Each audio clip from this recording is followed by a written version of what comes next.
Hi, everybody. Welcome to our Let's Talk series with the Inclusion Initiative. We're so glad you could be here today. I'm Grace Young Foster. I'm the founder and CEO of the Inclusion Initiative. I'm also a foster care alum and transracial adoptee.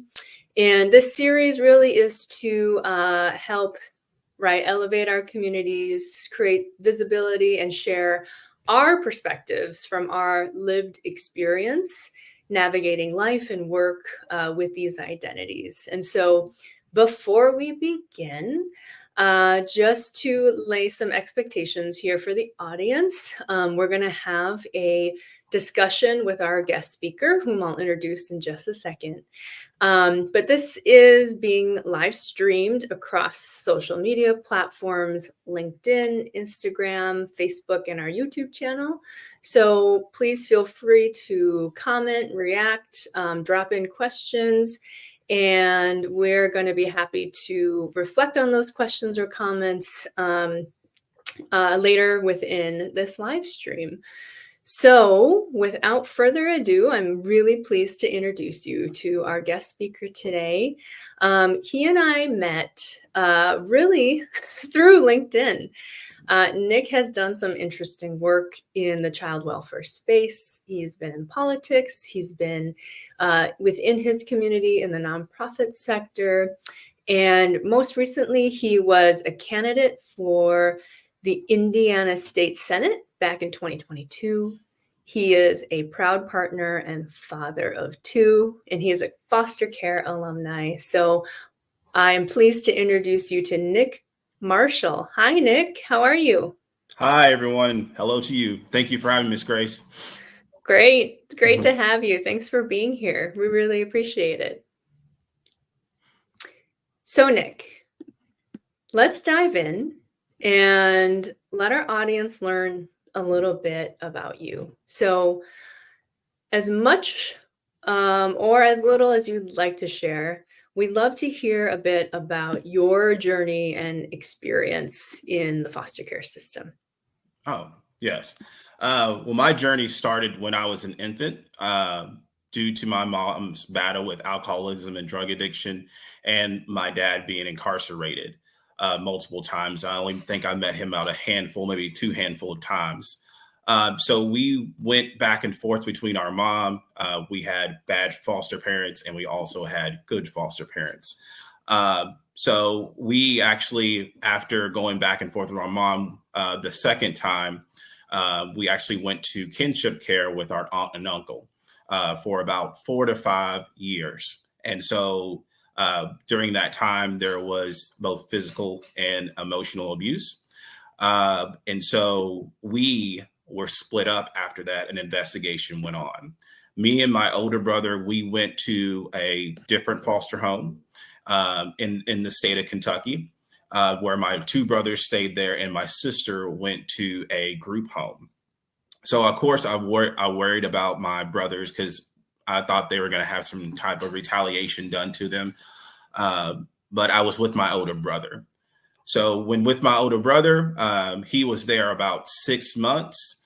And I remember the day he looked at me and he goes, "Nick, I don't like it here." And I'm like, "What are you going to do?" And so he started acting out. And I remember the day he actually broke something. It was actually a porcelain pig. And the foster parents were older, white couple. And they said, "Don't you do that. Don't you do that." Because it was like a family heirloom. And so he just smashed it to 1,000 pieces. And they go, "That's it. You're gone." And so, of course, he was taken out of the home. I was there by myself. And I was doing wonderful in school and stuff like that, but still I was by myself.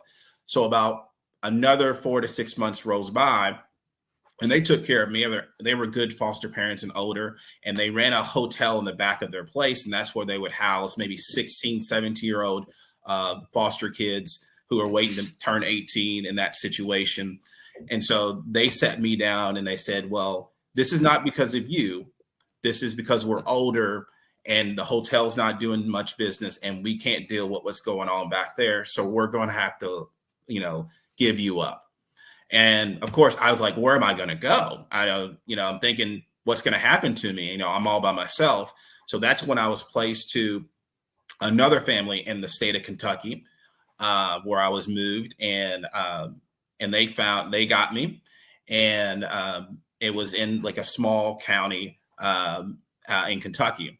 And the cool thing about that situation is they were at a transition period of going from the small city to a 40-acre farm, and they had just purchased the land. But there was a hiccup. I'd always been tested when I was little because I had some heart conditions. And so they finally found out what was wrong with me. And when they got me in about a month or two, they was like, well, you need heart surgery. And they were like, okay, we're going to take this on. So the foster mom took me to Louisville, Kentucky, where I had heart surgery. The foster dad couldn't do that because he worked at a factory and a plant, so he couldn't get his time off. So she took care of me. She held my hand, sang to me as I fell asleep. And then she ran over to the bed when I woke up in extreme pain with every machine hooked up to me and soothed me, sang to me like any normal kid that like any mother would do for their kid. And so, after that, they helped me recover. I actually got to finally play sports after this because they were cautious about it.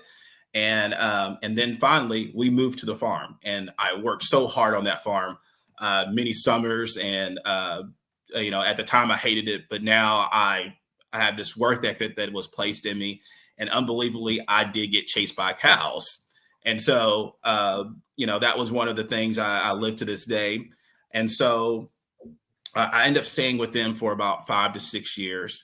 And I did make a mistake, and they didn't want to give me up, but by state law, they had to be moved. And so I was shipped in the middle of the night to a group home in Louisville, Kentucky, and that's where I resided at. And I thought, this is it. Everything's taken out of. I'm taken out of everything. I was doing well. I was playing basketball. Everything is thrown away. And the group home placed me in an alternative school as well. And so, I went from a 3.9 GPA to an alternative school in a group home in the middle of the night. And so, I was 16, 17, and they said, hey, you're getting ready to turn 18, so let's get you ready. And I was doing well in the group home. I was doing school. And so they said, let's place you in independent living program. So in that time frame, I was about 2 months into the side of the program, and they all pulled us in a group, and we need to have a meeting with you. And I'm with everyone. I was like, well, this is our normal meeting. Hey, what's going on? We're shutting this program down. So at this time, I'm thinking, oh my gosh, I'm going to be homeless. Oh my goodness. And so, I'm 17. What they're going to do is like, don't worry, you're going back to the group home, and this is what's going to happen.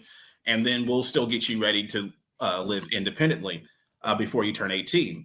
And so little did I know that one of the workers there, she was really upset about this. And she said, you can't do this to these kids. These are kids that came in the program like me. There were kids in the middle of the program, and there was kids that were finishing the program that will be all right. So she went home and talked to her husband and told her the situation, and they got emergency certified.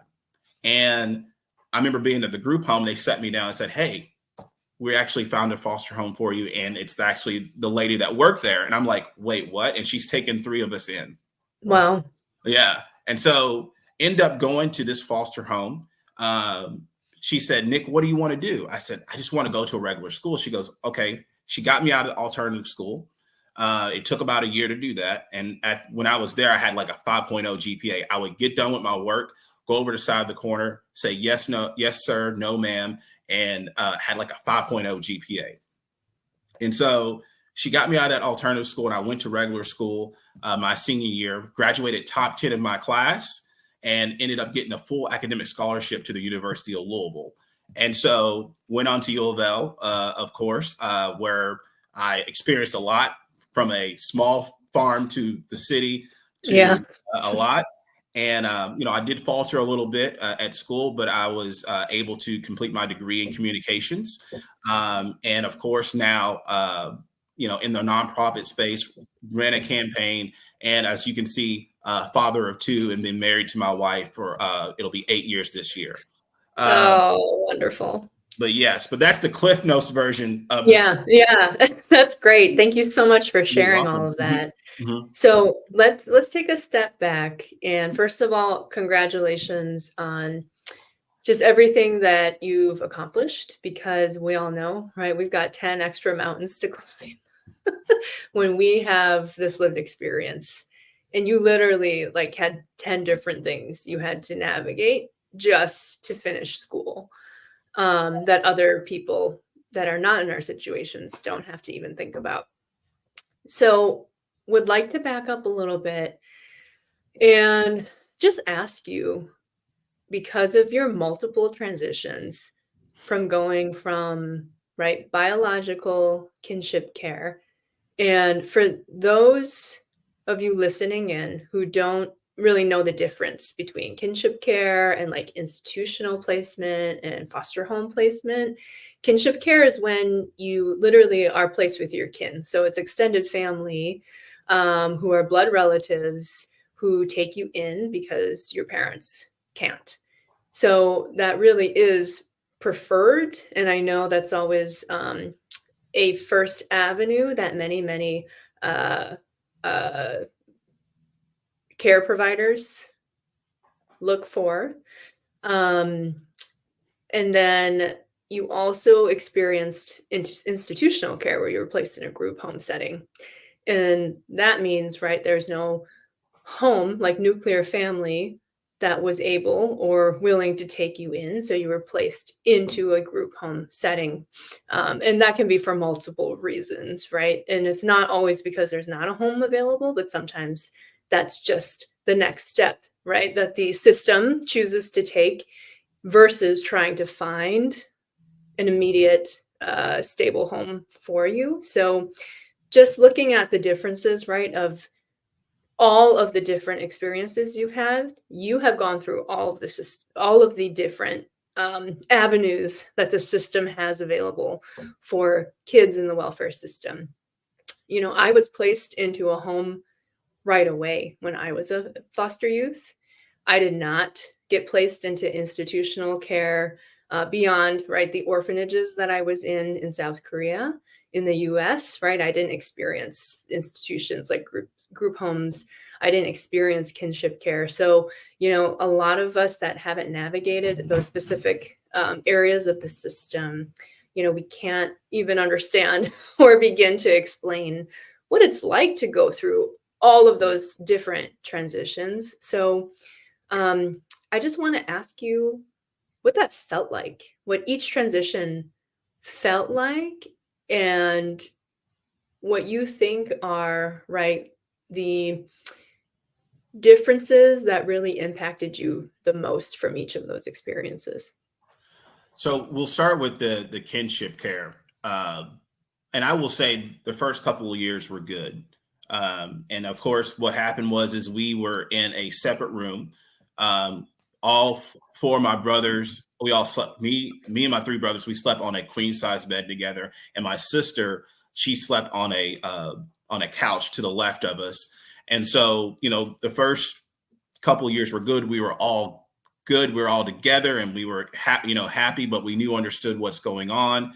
And so when things changed and the emotional abuse and the physical abuse started to happen, my sister became protective. And so she was the one who reported it. And so we just lived kind of a little bit in fear. And Hmm. so that's the thing too. She was the champion that, you know, it was sad that we had been broken up, but at the same time, we were away from that pain and that emotional stress, because there were times when we were told you're not going to amount to anything. You're going to end up just like your father, or your mother, or you know, worse, dead. We were actually told that information, and so. But that was the experience there. Now the situation with the foster homes, we did have bad ones, and it progressed. My situation got better. And so, as I talked about the white family and the with the motel, they took care of me. They were good. They were older. As I talked about the farm family who were interracial, African American dad and a white foster mother, uh, Mhm. they taught me a lot too as well. And so I, when walking into that situation, I first thought, okay, how long is this going to last? Okay. And as it got, and they took care of me, and I think a little bit of that barrier after the heart surgery, they were going to take care of me. This was going to be, this is going to be okay. And so, I'm working on that farm and being involved in school and stuff like that. It felt normal. And finally, things were normal, but I did make a mistake. And so then when transitioning to that group home, I tell people it was like mini jail, because you go into a room, there's a cot, there's maybe a table, and there's a light above you, and there's a big heavy door that they shut, and they have a camera on you. And you're let out to go. We would walk down the street to go get food. We would have scheduled events to go to outside those. And I really enjoyed those times of going out of the facility. And I really enjoyed, when I went to the movies, it took me out of that situation because I'm into this movie. So I really enjoyed going to the movies. But also there were mentors there that saying, this kid's not bad. What's going on? And that helped too as well. Now, transitioning into that new foster home, Mhm. that got me out of alternative school. And I think a little bit too, I had that same notion of, okay, this is not going to last long. I'm getting ready to turn 18. And finally, right before I graduated high school and had got the acceptance to University of Louisville and that scholarship, we sat down at this table, and she goes, how you feel about going to college and stuff like that. And we're having this conversation. She goes, and she just grabbed my hand and she goes, Nick, you can always come back home when you want to. And that broke everything. And I was like, I can come back. And so, of Mhm. course, the university was like 10 to 15 minutes away from that house. And so, I had a great time. And every now and then she would call like a mother and say, what are you doing? You haven't been home. You need to get a warm meal. How's your laundry? She would show up to the fraternity house too, like a real mother would. So it was that what was needed to break that Yeah. cycle as well.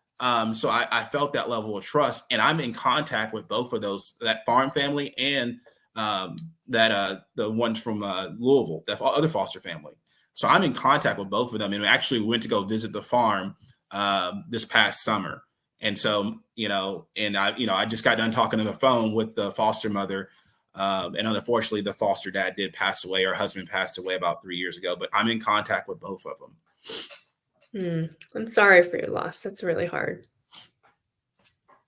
Mm.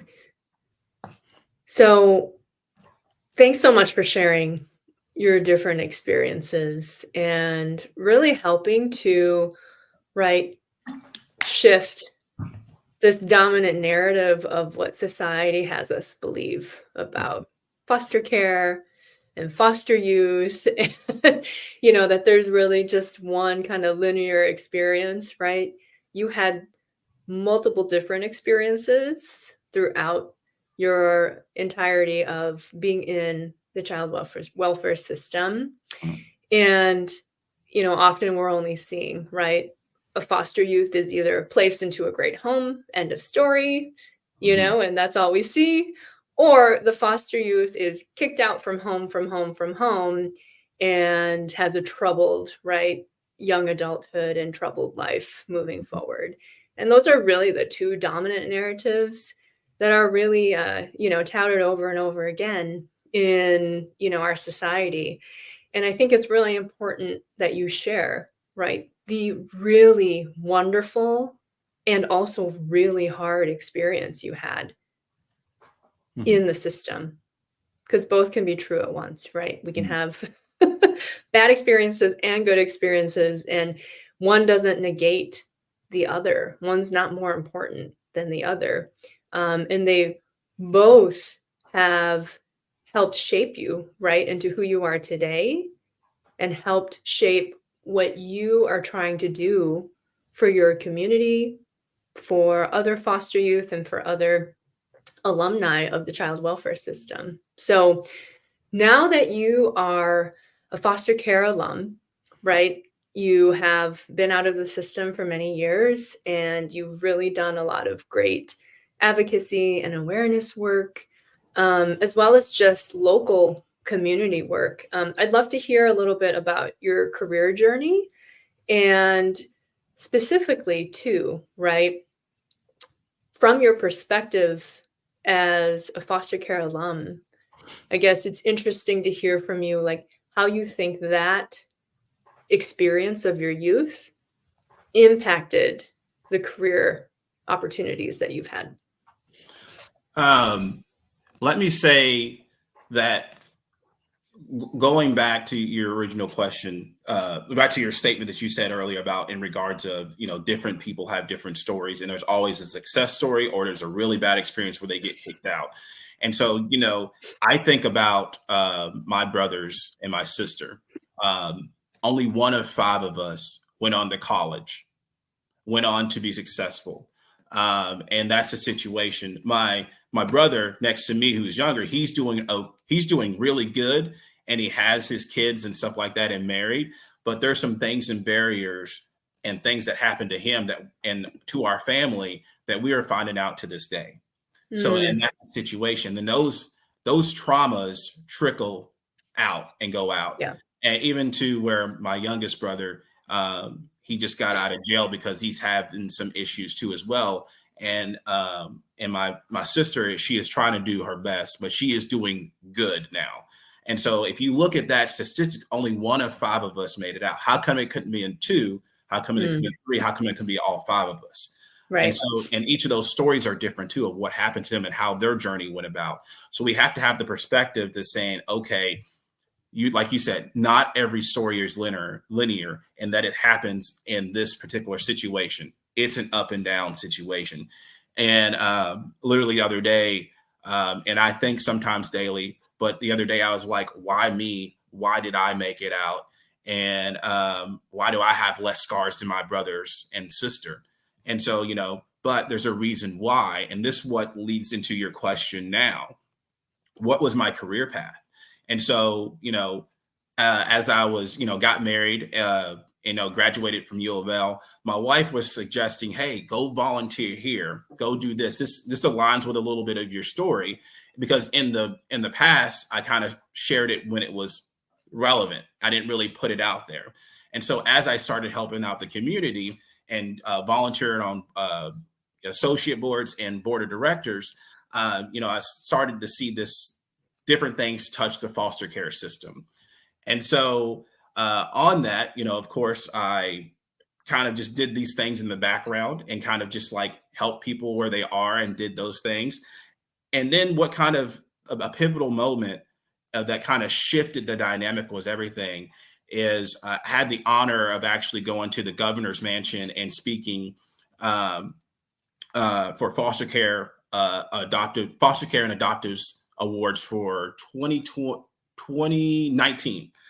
Sorry. And so that same day I had dinner with my biological brother and my biological sister. And my brother, we're setting it at dinner, and he looks at me and he goes, I need to talk to you about something. And I go, yeah, you had mentioned that before, but what do you want to talk to me? He goes, Nick, he goes, look at you today, setting up there with a governor and people that can make a difference. We can't do anything. And he pointed to himself and my sister. We can't do anything. We need you to do something. You made it. We need you to do something. And every time I tell this story, it gives me chills. And I got chills just now telling it. And I'm not going to repeat the language he said, but we're in a restaurant. I'm like, but he needed to say that. Yeah. And so that shifted the dynamic for me of thinking, okay, what else can I do? Okay, besides this advocacy work, besides these speeches and stuff like that. And so then, okay, what about running for office? And so, I went home and talked to my wife, hey, this is what my brother said. This is what we think we should do. And so, of course, I sat and thought about it with my wife. The pandemic happened too. So it gave me some time to think about things and work on my career. And so we came to this conclusion, let's run for office. We thought it was going to be something local here. But, as we went through the interview process, they said, wow, you have a compelling story. You should run for state senate. And I was like, I don't know about that. Because, but it's like, why not shoot for the moon? If not, you'll hit at least you'll hit some stars. And so that's how my career in politics started happening. And so literally, as I was doing my day job, the same thing as I did in the afternoons, I do as I did with those associate board and board of directors. I shifted and I took that time, even with kids, and shifted it towards politics. And so what that kind of led to is, and some nonprofit work too. I'll get to that in a second, but just led to different stories, different things that were going on in the community. And once again, it started to touch the preventable measures to keep kids out of care, the intervention measures that kids who are in care or families that are needing situations, or foster parents or adoptive parents or anything like that, or even the ones before, the preventable measures to make sure that they have the skills, the resources to be successful. And on the back end too, as well, as we talked about when kids turn 18, or how to restore them. Do they recommit back to the state? And what is the resources they have that'll make them successful? Because when I turned 18 in the state of Kentucky, they give the resources for tuition waivers, academic supports, and stuff like that. So what is it going to take to make someone in my particular situation, in our situation, to be a success story?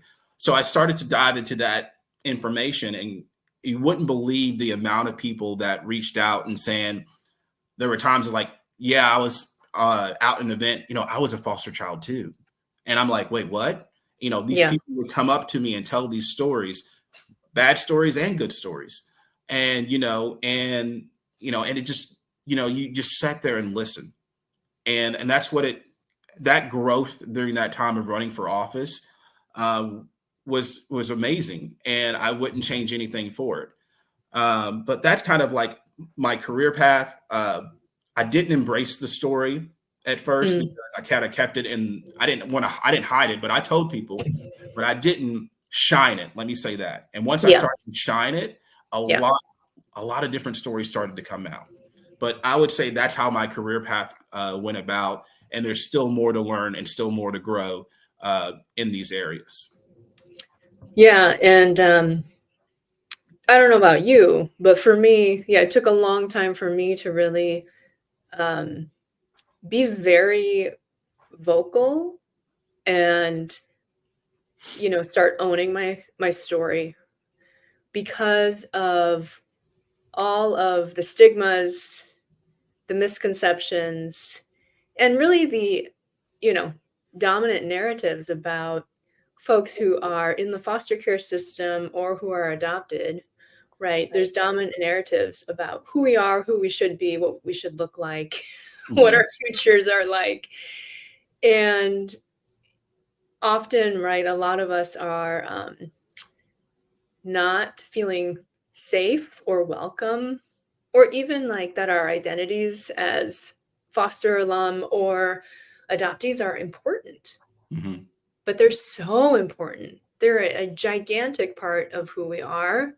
It's threaded throughout our personal life. Our experiences show up, right, in our communities, at home, and in the workplace. But I find that especially in the workplace, that tends to be one of the most complicated places for at least me and other people that I've met with our lived experience to share that we are adoptees or we're foster care alumni, because of those stereotypes, assumptions, and biases of what our community should look like, right? And once, I think, to your point, right, once you really are intentional about shining the light on that part of your identity, because it's a complicated identity. It's so intersectional, especially for transracial adoptees and foster care alum, right?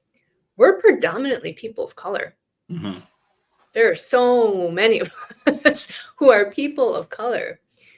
And that intersectionality, right, when navigating um, situations, especially in the workplace, it is very challenging to know, is this a welcome piece of the conversation? Mhm. Am I going to be included and seen, right, in the workplace as a part of this group?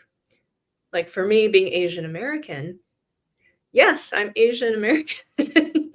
I really am. And on the outside, I obviously reflect, right, my ethnic origins. But I grew up white, Mhm. very in a white community with white parents. So my culture per se, right, was really through the experiences I had growing up. I Mhm. didn't have Asian culture that I brought to the table. I had the appearance and the heritage, but I didn't bring the culture with me. And so for me, being accepted into Asian American spaces has always been really hard for me, where I'm not always welcome. Because when they learn of my transracial adoption experience and that I was orphaned and given up and all of this stuff, right? They're like, oh, Yeah. oh, right, you're Mhm. not one of us, Mhm. you know? And so I know that happens to a lot of people of color who have these experiences, that it can be really challenging to be accepted into the culture and origins of where you come from, that community. And so, my whole point in saying that, right, is we often are not shining the light on our identities, our lived experiences, because of those fears of, not belonging, not being included, and all of the biases and stereotypes that come along with it. So, Mhm. I'm wondering how you feel about that. Yes. And so uh, I'm going to go back to the beginning where I've truly started to embrace my story. And so when I was in school, I believe my sophomore or junior year at college, I was asked to be on a statewide study. And this covered 13 jurisdictions in the United States as well. And it was the disproportionality in children's and families of color. And so we were trying to make sure disproportionately kids in care are African American. And why was that number so high? And how do we change that dynamic? And so we were in St. Louis for a convening, and they had asked me to be on the panel, and I was like, I'm not, don't know about this, but I got on that panel and I started to share my story.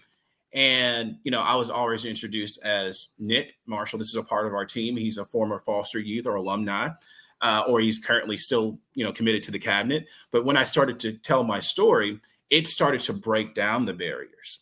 Now that was my experience. I know your experience is a little bit more where you kind of got a little bit, oh, this one's different. But also I've gotten that too when I started to tell my story, either on to people in the career industry or on the political scale. They take that step back and they're like, wait, this one's different. He's not the normal politician. He's not the normal career person. He's actually coming from a place of compassion and understanding. And so when I started to fully wrap myself around my story and understand that it was kind of a little bit of my superpower, it started to form different things and lead me to different areas and speaking engagements, stuff like that. And I remember being I was with the bank for about 4.5 years. And so what they wanted to do is start up business resource groups. And so it had its different African American, LGBTQ plus, and so on and so on. Right, And right. so as I was telling my story in there, they started to frame their mind of like, okay, we need to start thinking about caregivers. That could include foster parents, adoptive parents, if you take care of an elderly person, or a person with a disability as well. And so they started to form that group. And so I got to be a part. Here's that intersectionality, a part of the African American Business Resource Group, as well as the caregivers. And so, you start to have that intersectionality and saying, hey, I'm a person of color coming from this situation. And you start to break down those barriers. And it was really interesting seeing those barriers broken down, both on the professional landscape in my career, as well as a political landscape as well. And so when I was on the political landscape, I would always pose the question, what are happening to our kids in care? Because if these things are happening and we don't have the resources available, where do you think those kids are going to go? And I would just ask that question. And they go, I never really thought about it that way. I go, yeah, you'll have kids that'll end up like me, or even worse, what happened to my brothers and sisters. And so, you have to frame it a different way to help them understand what's going on in our society, and also what we need to do to be a community to come together to battle some of these things. And that's what I have to say, and how I felt about, taking those barriers down and owning and shining my story. Yeah. I hear that. Let me step back though. Mm-hmm. For the resource groups at the banking institution that you were a part of, I'm glad that they thought about, right, your intersectionality through your story and created a group, right, that addressed part of that population. But the whole reason I'm building the Inclusion Initiative and why it exists today is because, honestly, I was like, where the heck is the space for people with lived experience? Yes. Mm-hmm. So your institution, while took one step in the right direction, still focused on the caregivers, parents, and probably the support workers, right? But for me, I think a huge, still missing piece is the resource support and specific attention for people who are adoptees themselves and who are foster care alumni themselves that have these lived experiences. We really are not resourced as adults. And to your point, right, the political arena, right, that is something they really focused on and leaned on you for some of that expertise, which is fantastic, right? And we hope there's more and more and more of that. We need to continue that conversation across all 50 states. But like in our corporate and professional settings, even in, I worked in the nonprofit space for 10 years. My lived identities was never something that was where I felt like I could truly bring to the table and have like a support system. There were no resource groups, for people with my lived experience. And that was missing my entire career until now. I mean, the Inclusion Initiative is this professional platform and resource for people with our lived identities, addressing, right, this gap that we have in the workplace and in our careers, gaps of mentorship, gaps of professional development resources, gaps of support, right, in mental health needs as adults as we navigate, right, some of the traumas and triggers that we experience as foster care alumni and transracial adoptees. So, I really appreciate you sharing that right pivot in resource allocation from your banking institution. And I do hope that maybe someone from there will hear this and be like, oh, okay, we did this thing with Nick. Now we need to take it a step further and actually create a resource group for people with the lived experience. Yes. Really. Go ahead. Go ahead. No, you go. You go. What I was going to say is you're correct. And so it goes back to that dynamic we were talking about earlier. There's a success story, and then there's a bad experience. And there's the ones who have success stories don't want to share what's going on and what happened to them. And that's some of the trauma that is being carried by both of them. So we don't have people on the forefront as vocal as both you and I are saying, this is what's going on. This is what happened to me. And so what you're doing is, yes, building out that network and building out that mentorship. And so this is where the nonprofit when I started in the nonprofit space for about now a year and a half, 2 years, even though I did volunteering for it. But now actually working in the space, it's different. And so what was really amazing is last year is we actually got foster. There's groups I work with too as well. We've got foster kids, foster young adults. Let me say that, who actually came to the table. And you're right, the ones with the lived experience being the speakers, and coming and telling their experience, giving them time to talk. And that's what we have to do. We have to give the ones who have experienced it a seat at the table. And then what we have to do is build upon that. And it was just powerful just to hear different stories. And, I was a moderator for the event. And I think what threw them for a loop, they thought I was just going to be the moderator. And I said, no, I was in foster care myself. I'm a foster care alum. And they're like, he understands. He understands what's going on. And the other part is there was a speaking engagement I did for a school that was predominantly with foster kids, and some other issues were going on.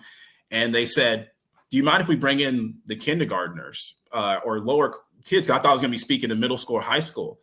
I was like, yeah, no problem. It's completely fine. And so they walk in the room and their heads are down. And I go, something's going on at home. I know that feeling. I understand that feeling. And so, they're telling these kids before I got up to speak, and they say, remember, no matter what, you matter. And reassuring these kids that they matter and that their voices are okay. And Mr. Nick's going to speak to you now. And I had a script and a speech laid out, and I threw that out the window because I had to speak to those kids and let them understand, they do matter, and this is where I'm coming from. And you saw their heads go from here to here and pay attention. And they asked some of the most poignant questions, hard questions, and I answered them. So if you have someone creating that space who steps up to the forefront and talks about it, and the other part is getting them a seat at the table to be the experts telling what's going on to the stakeholders to make change, it can make a wonderful experience because it gives them a sense of purpose. And what you're doing is giving a sense of purpose to any child in the United States right now, for 350,000 kids in care to 400,000 kids in care, that there's other people like you, and it's okay to share your story. So let me say that in that retrospect to speak about that issue there. Yeah. And there's literally millions of adoptees and foster care alumni in this country. But to your point, right, we don't self-identify because it's not yet safe for us all the time. And although we're now able to find each other more on social media outlets, you've got your Facebook groups and TikTok accounts and all this kind of stuff. But when it comes to the workplace, right, that visibility is still sorely lacking. And to your point, if we're not visible, then we can't even begin the conversation and we can't begin to create change. And thank you for saying that. Yes, that's exactly what the Inclusion Initiative is trying to do, is create that visibility and create those resources in the professional lives of alumni of the care system and transracial adoptees who are now, right, pursuing careers and pathways, but they might not have the resources and support they need in order to do so.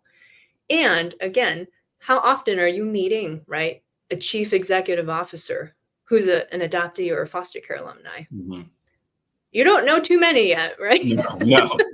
But they're out there. There's so many of us. And that is what I'm learning as I've been meeting people like you and so many others. We have a vast network of people in many different industries achieving really great things, or people that want to achieve really great things, right? But we need to see each other. We need to know about each other. And there's no platform, there's no avenue to do that yet, except now the Inclusion Initiative exists, which is, I've been really proud to build this and start connecting all of us in this way for our professional endeavors. So with that being said, I'd like to pivot to kind of our last question here, from me to you. And that is, in terms of having your lived experience and having navigated, right, your career and profession up to this point, what would you say is one of the most critical pieces of resources that are needed for us to be able to, right, claim the career success that we want and deserve? Mhm. And how best can allies support us in doing that?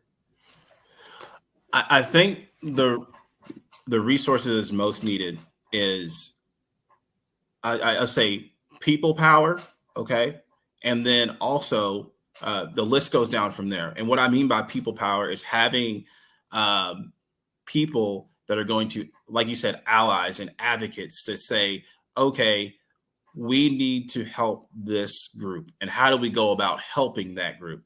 And I truly believe in that because if, as I went through my story, and what we do at my work too is we focus on education. And what we did, what we have one of our activities is we do an education journey map and seeing where those disruption in education were.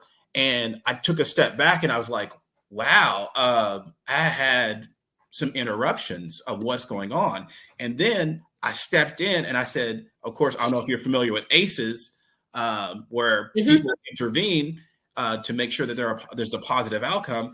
And I started to see where the people were and made a positive impact or steered me a different way, saying, okay, I know you're having fun in college, but I need you to still go this way and do this and be successful.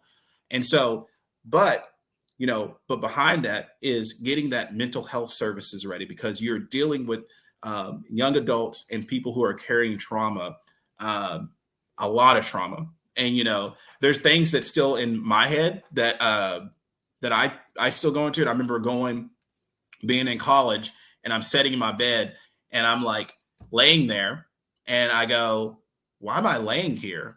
I can get out of the bed anytime I want to. It's because of that trauma of being with my aunt and uncle, because we were told not to get out of the bed until they told us to. Mm. So it switched off in my mind, and I've got to stop that, and I can get up anytime I want to. And so, I deal with these little things, even though it's not as bad as others. That service will be tremendous, of mental health services and trauma informed care that is available to kids in the foster care system, because you never know what will trigger them, as well as what they're carrying. And I think with a little of the work we're doing, we're starting to see that with the different things that are happening to kids who are 24 and younger, they're experiencing a lot of things, from a pandemic to gun violence to foster care system, and the list goes on and on. They carry a lot of baggage. And so how do we go about fixing that? And so that's what we have to talk about truly, is the people power and the resources that will help them heal and be successful. And that's a part of things I've always championed and discussed and I pose the question, how are we going to do this? We're one of, I think it's 1 to 3% that have gone on to be successful or gone on to college. How can we move that needle higher? How do we go about doing that? We've got to start framing ourselves and understanding that everyday people need assistance. And if we do that the correct way, we can help a lot of people. It's not a handout, it's a hand up. And if we get them to stand and they'll be successful, they'll be able to do that. The other part is if they fall again, let's pick them back up. That's what this is all about, is everyday average people help me out. Why can't we do that for everybody else? So that's what I got to say about that. Mm-hmm.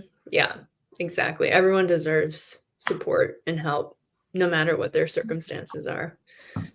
Um, so let me ask you this final question then. Mhm.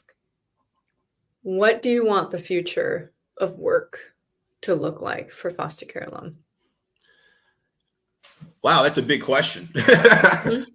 um, I really, what comes to mind is there's a kid out there like you and I. And what the future looks like is those kids healing and those kids being successful and going on to do things like we did and breaking the mold and doing things differently.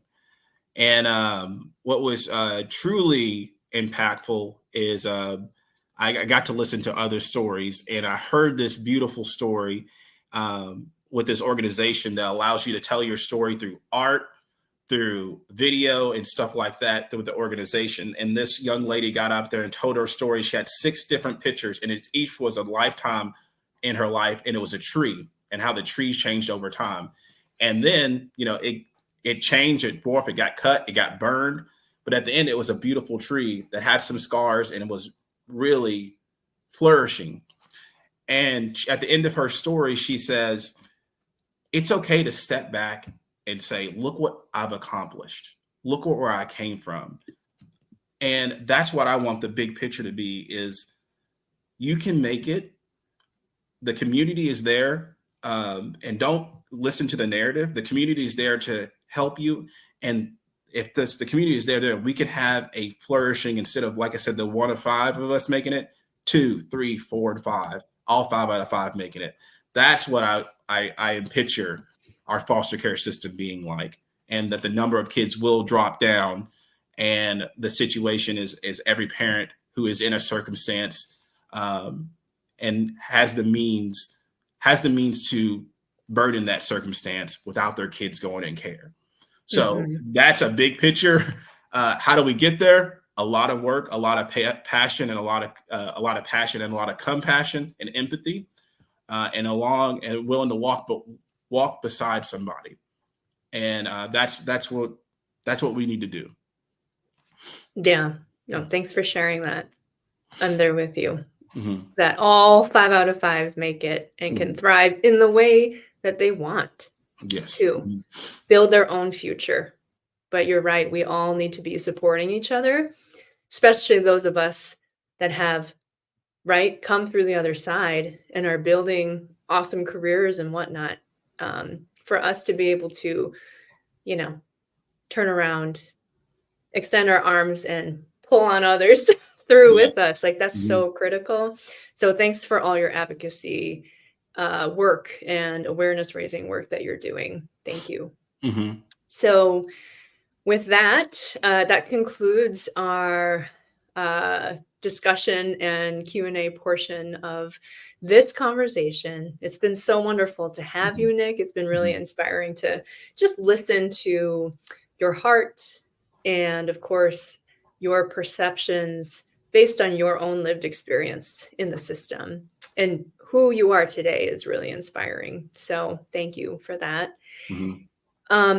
If people want to connect with you, follow your work, reach out in some way, I have some of your contact information that I'm pulling up on the screen here, but how can people be in touch with you and collaborate with you? Of course, as you can see, you can reach out to me at Nick for Indiana. That's my old candidate account, but it's still active. You can reach me at my email at nlmars12@gmail.com. As I tell everybody, I am an over communicator and I will respond back. And so if you are just, needing to just connect and, just talk some things out, and what's the next steps for you, and I'd be happy to do that. Of course, being a father too, it's sometimes it's hard to balance a little bit everything and working, but I will respond back, and that's the most important thing to do, is to open up that communication and understand that I know it's cliche from the pandemic, but we are in this together, and if we don't get together, where will we be? And I think about those kids that are like I said, like me, that need just encouragement, needs just to hear somebody's out there, or just saying it's okay. And we're going to be okay. And that's what we need to do. but you can reach out to me and I will respond. Yeah, that's great. Thank you, Nick. Do you have any like projects on the horizon? Are you going back into politics? Are you staying in the nonprofit landscape? What are you I doing? am staying in the nonprofit landscape. I will admit I was trying to run this year, but some things came ahead, uh, and so Timing wasn't right. Yeah. timing wasn't right. And I will say it was for a U.S. Congress bid, but the timing was not right. But what I learned putting together a fully functional campaign for a U.S. Congress bid was amazing. But the work does not stop here. Um, and so I will continue. There might be something in the future, but right now it's just enjoying my time with my family, uh, staying in the nonprofit space, talking to individuals like you, going, helping in the community, being an advocate, because that work does not stop. Because, like I said earlier, someone needs to hear this story, and the light needs to shine, and they will know that they can make it. And if that happens, and I let someone make it, I've done my job. Great. Wonderful. Well, we're all cheering you on, Nick. Thanks Mhm. so much for being here today. Everyone, thanks for listening, for participating, and for being really great allies to our communities. Until next time, we'll see you soon. Bye. Bye. Thank you for having me.